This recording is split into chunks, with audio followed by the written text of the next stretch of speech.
Hello everybody and welcome back to my YouTube channel for the first in a series of tutorials that show you how I create, what I create and what I use. So if you are new here, my name is Laura and I am the illustrator and creator behind Laura Jane Illustrations and Hello Happy on Instagram. In today's video I'm going to be answering one of the most frequently asked questions that I get on Instagram, which is how do you create your illustrations and what do you use?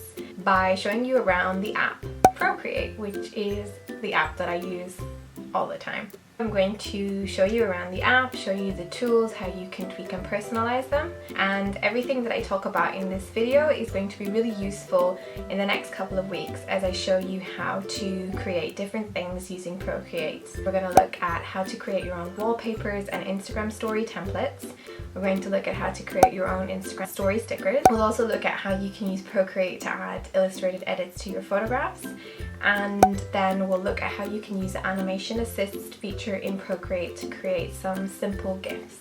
Today is kind of an introduction to the app. Look at it as a foundation to your exploration of Procreate. So if you're new to Procreate, this might be quite useful for you. I love Procreate because it is very simple, it's very minimalist in its organization, but I do feel that Procreate can sometimes be deceivingly simple in that when you open it and you look at it and there aren't so many buttons, it can create the illusion that there's a limit to the amount of things you can create with it, which of course with any app there is.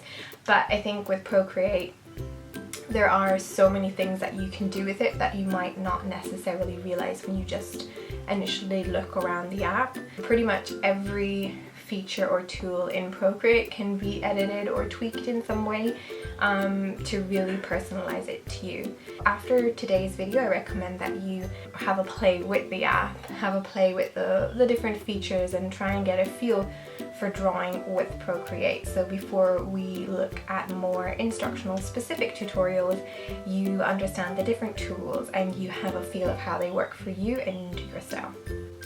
So let's get started and have a look around the app. Procreate is an iOS app, which means you'll need an iPad that's compatible with the Apple Pencil in order to use it. You can download the Procreate app from the Apple shop. Just search Procreate in the search bar as I'm doing here. Once you download Procreate, it's a once-off payment app, so you're not paying a subscription for it each month, but you will pay to download it the first time. This is what Procreate looks like when we open it first. We go into our gallery. As you can see, I have my gallery organized here in what Procreate calls stacks. To create a stack, you just drag one artwork on top of the other and then let go, and Procreate turns it into a stack. Then to name your stack, you just click on it and type in the title of it. So for example, if I wanted to keep all of my Instagram work in one place, I could call this stack Instagram and then put all of my Instagram artwork into it as I do it. To delete a stack, just swipe right and click delete. So in the top right hand corner is all of our gallery tools. The select tool to select artwork. The import tool allows you to import files from your iPad files.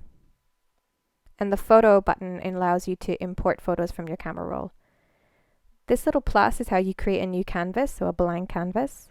Procreate comes loaded with loads of canvases, but if you want to create one to your specific needs, just click on that black plus and it opens the canvas creation menu. So as you can see, I've created loads of canvases here based on the different sizes that I use a lot, like a square for Instagram, Insta Stories, and a canvas that's compatible with WordPress for my blog. When you create a new blank canvas, this is what you're going to see. In the top right hand corner, we have the gallery button, which takes us back to the gallery. So this button is how we get in and out of canvases. Then we have our little settings menu, which as you can see has loads of little subheadings inside it. The first section is the add button. So you can import a file, import a photo, you can take a photo, you can add text, and you can cut and copy and paste from different canvases into another canvas. Then we have our canvas setting menu. So we can crop and resize our canvas, we can turn on and off the animation assist, we can turn on and off the drawing guide, then we can edit our drawing guide, which opens up our drawing guide menu. In here you can decide what kind of drawing guide you would like, so I like to use the 2D grid, but you also have an isometric, a perspective grid, and a symmetry grid. If we turn on the drawing assist on the symmetry grid, this is really great if you want to create patterns because once you draw into one of those segments, it will copy that design across the whole canvas. So it's great if you want to create Rangoli designs or different patterns. The next subheading in our settings menu is the Share menu. So here you can export your canvas once it's finished in whatever file type you like, or you can export the layers as PDF or PNG files. This is also where you'll find the export button to create a GIF or different animated canvases. Next little subheading is the video settings, where we can find our time lapse. As you can see, our time lapse is quite short because we've not done much work on our canvas. Then we have our preferences, and here you can change the way Procreate works to suit your needs. Like, for example, if you're right-handed or left-handed, or if you prefer to have the brush cursor on or not. Next up is our gesture control menu, and I highly recommend that when you download Procreate, you have a good look around this menu because it's how you control your quick gestures. Then we have the Help menu, where you can find a little bit more about Procreate as well as the Procreate handbook and how to use it. Next up is the Adjustment menu. Now, I don't use this a lot, but if you're editing photos, you can find some settings on how to adjust the brightness and the color and other things like that. Then we have the Freehand tool, which is a little bit like your magic wand in Photoshop. So if you have objects on the canvas, you can select them and move them around or copy and paste them into a new layer. The cursor tool allows us to pick up things within a layer and move them around or resize them. So if we move on over here to the right-hand side, we'll find our brush library. Procreate comes preloaded with loads of brushes, and you can also download and purchase brushes from the internet. Just search Procreate brushes in Google and you'll find loads of options. To edit a brush, you can just tap on it. I like to duplicate a brush before I edit it, just in case I make some mistakes. Just tap on the brush again and you open up the Brush Studio. Now there's loads of settings in here, but one I recommend you check out is the streamlining. When you're first using Procreate, this allows you to get smoother lines rather than jaggedy lines. Also look at adjusting the maximum and minimum size of the brush if you want a really chunky brush. Here I'm dragging a brush that I've just edited into my own little happy brush bundle, so I can always find my favorite brushes. Again, have a look around the brush library to find what you like. Next up, I'm going to show you how to use the smudge tool. The smudge tool is really good if you want to create some effects like with painting or chalk. Here I'm blending two colors just using the smudge tool. Again, if you click on that little finger, you can choose what kind of brush you want your smudge to be. Then we have the eraser tool. Again, you can adjust the size, or if you don't want a blunt erase, you can choose what brush you want your eraser to be for more of a textured faded look. Next up is our layers menu. Now, our layers menu is probably one of the most important sections on Procreate. Here we can add layers to our canvas. We can tap on a layer to open up the layer controls. So we can merge down layers, or we can combine layers to make groups. Tap on a layer to select it, and swipe left on another layer if you want to select more than one layer at once. If you swipe right, you can delete, duplicate, or lock a layer if you don't want it to be edited anymore. One of the ways that I use the layers is creating a base sketch and then inking on top, then later removing my sketch. Next, let's look at the palettes menu. So there's different ways that you can select colors. The classic color picker or the wheel. Then we have the harmony section of the palettes, where you can click on a color and then find its contrasting color. The value section in the palettes menu allows you to enter the hexadecimal code for different colors so that you can get really specific colors. Finally, the palette section of the palette menu is where you find your palettes.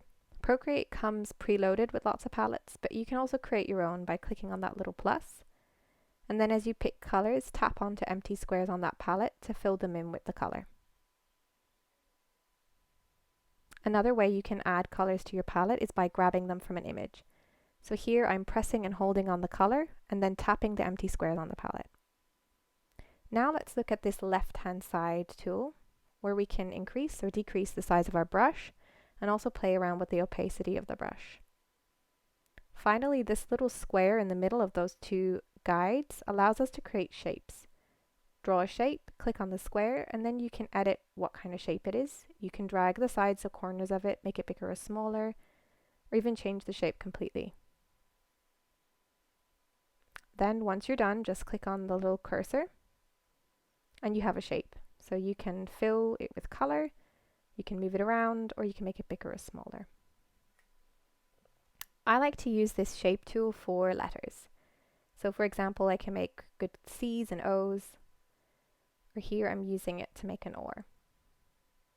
Doing it line by line of a letter means that if you make a line on a letter you don't like, you can use that tool to adjust the size or shape of it.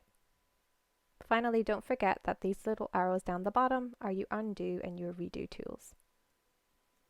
Once you're finished, go back out into your gallery and swipe right to share your canvas. You can share it directly to Instagram, or you can save the image into your camera roll. And that's it for a little look around Procreate today. I hope that you found this video helpful, especially if you're new to Procreate. Maybe it helped you navigate the app a little bit better. I highly recommend that you use what you've seen in this video to help you start to explore the app, to play around with the different settings, especially the brush settings, so you can really get a feel for how to use the app and how to make it work for you. And we'll be back next week with a little tutorial on how you can use Procreate to create your own Instagram story templates and your own wallpapers. Don't forget to give the video a thumbs up if you liked it, and if you want to see more from me, please subscribe to my channel. It would really mean a lot to me. If you have any more questions about navigating Procreate specifically, please do leave them in the comments and I'll get back to you. Or if there's something specific that you'd like to see a tutorial on, again, leave me a little comment down below so I can see what exactly you guys would like to see as we go forward with these Procreate tutorials. So until then, I will say goodbye and I'll see you again next week.